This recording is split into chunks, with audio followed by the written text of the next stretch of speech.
আসসালামু আলাইকুম ওয়া রাহমাতুল্লাহি ওয়া বারাকাতুহু।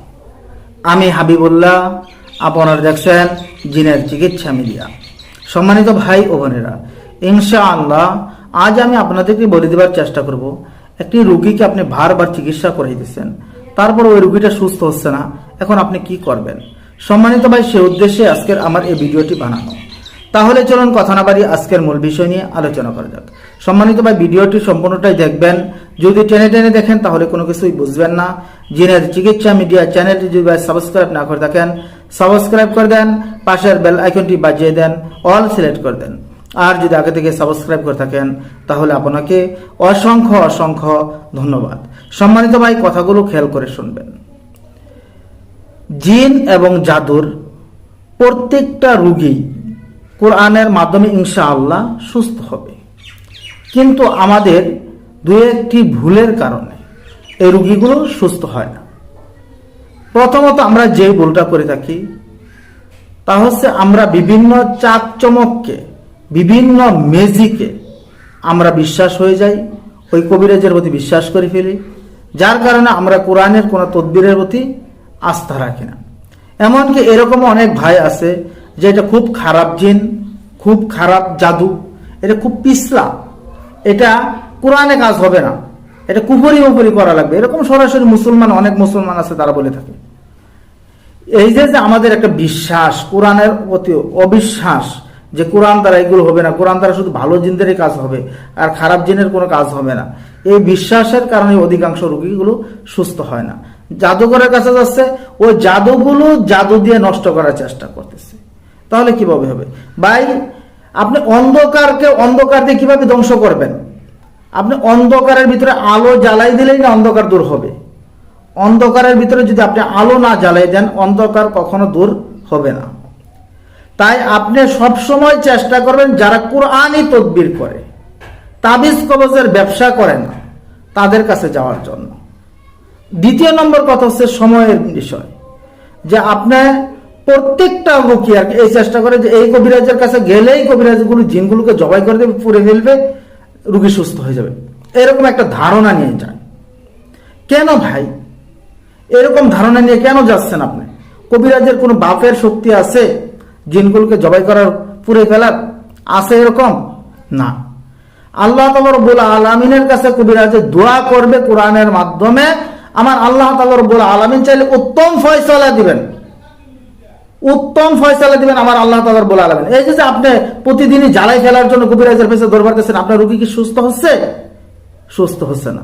তাই আপনি ওই পুড়ে ফেলার জন্য, জ্বালাই ফেলার জন্য, একদিনেই ভালোর জন্য দৌড় না পেরে রোগীকে সুস্থতা করার জন্য যাই সময় লাগুক, আপনি যদি কোনো কবিরাজের কাছে যান যারা কোরআনী তদবির করে, ইনশাআল্লাহ আল্লাহ তাআলা রব্বুল আলামিন চাইলে যত খারাপ জিনিস হোক, যত পুরানা রোগী হোক, ইনশাআল্লাহ সুস্থ হবে।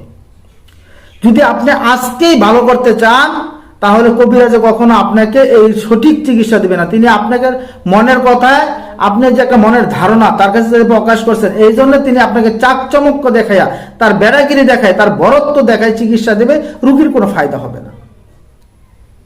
একটা রোগীকে সুস্থ করতে গেলে ভাই প্রথমত তার জাদুর গিট কাটতে হয়, তারপর তিনি কোথায় আছে শনাক্ত করতে হয়, তিনি কোন প্রকারের জিন, তিনি কেন আসছে, এগুলো শনাক্ত করে তারপরে তাকে রুকিয়া করতে হয় জ্বালাই দেওয়ার জন্য। তারপর আপনি জ্বালাই দেওয়ার নিয়ত না, আল্লাহ তুমি উত্তম ফয়সালা করো, এই নিয়ত আপনি রুকিয়া করলে আল্লাহ তাআলা রব্বুল আলামিন চাইলে জ্বলে যায়। এভাবে যদি আপনি কয়েকদিন করেন এবং বিভিন্ন আসবাবপত্র, বিভিন্ন জিনিসগুলো ব্যবহার করেন, তাবিজ কবজ না, রুকিয়ারি বিষয় জিনিস আছে ওগুলো ব্যবহার করেন, এবং আপনি ধৈর্য ধরেন, ইনশাআল্লাহ যত পুরানো রোগী হোক সুস্থ হবে অভিজ্ঞ একজন মুদাব্বিরের কারণে। অভিজ্ঞ একজন মুদাব্বিরের যদি চিকিৎসা করে অবশ্যই সুস্থ হবে। যদি তারপরও দেখা যায় যে না, রোগী পরিপূর্ণভাবে হচ্ছে না, শেষ চিকিৎসা হিসাবে যে জাদুকর এই জিনগুলো পাঠাইছে, ওই জাদুকর হয়তো বা নাকে মুখে রক্ত আসবে না, ওই জিনগুলো চলে যাবে, এমন শেষ চিকিৎসাটাও ওই কবিরাজগুলো দিয়ে থাকে।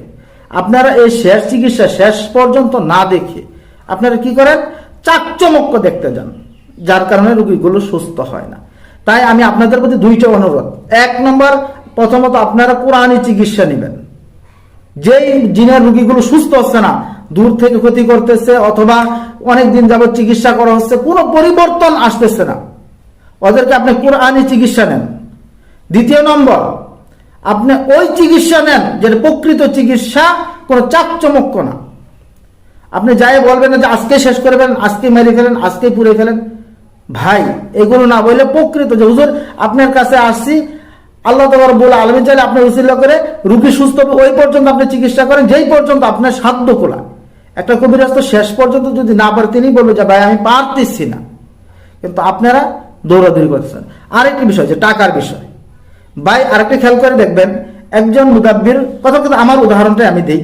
আমি কিন্তু এরকম রুগী হয়, আমি যদি মাদ্রাসা খোলা না থাকে, মাদ্রাসা ক্লাসে না যাই, সকাল 8টার সময় বসি, এরকম রেকর্ড আছে, অনেক ভাই আপনারা আমার ভিডিওটা দেখতেছেন বুঝতেছেন যে এরকমও রেকর্ড আছে, আমি সকাল 8টার সময় বসিয়া দুপুরের খানা খাইছি, আবার বসছি, আসরের আগে আগে ছাড়ছি, এরকমও রেকর্ড আছে, এশার নামাজ পড়ে বসছি, ফজরের আগে আগে একটা রুগীকে দেখছি।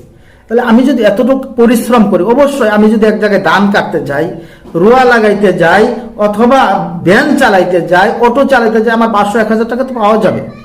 তাহলে কেন আপনি টাকা দিবেন না আমাকে 500-1000 টাকা, আমি যদি এতটুকু পরিশ্রম করি? তাহলে যে ভাইয়েরা এরকম পরিশ্রম করতেছে তাদেরকে টাকা আপনি অবশ্যই মজুরি হিসেবে দিতে হবে, কোনো ছাড় নেই আর মাঝখানে। এটা এরকম না যে ভালো হইলেই দিবেন, না ভালো হইলে দিবেন না।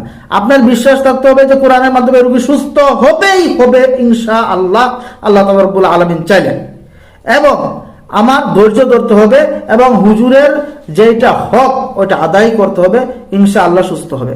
এখন আরেকটি বিষয় হচ্ছে যে আমি হুজুর এতটুক দূরে অথবা দূরে নিয়ে আসবো কিভাবে, রুগী তো আসতে চাচ্ছে না, অথবা রুগীগুলো খুবই খারাপ আচরণ করতেছে, নিয়ে আসা যাচ্ছে না, তিনি মাইল ফিট করে রাস্তার মধ্যে অথবা ঘরে বাড়ি ভাঙিয়ে ফেলে, তাদেরকে কিভাবে শান্ত করব?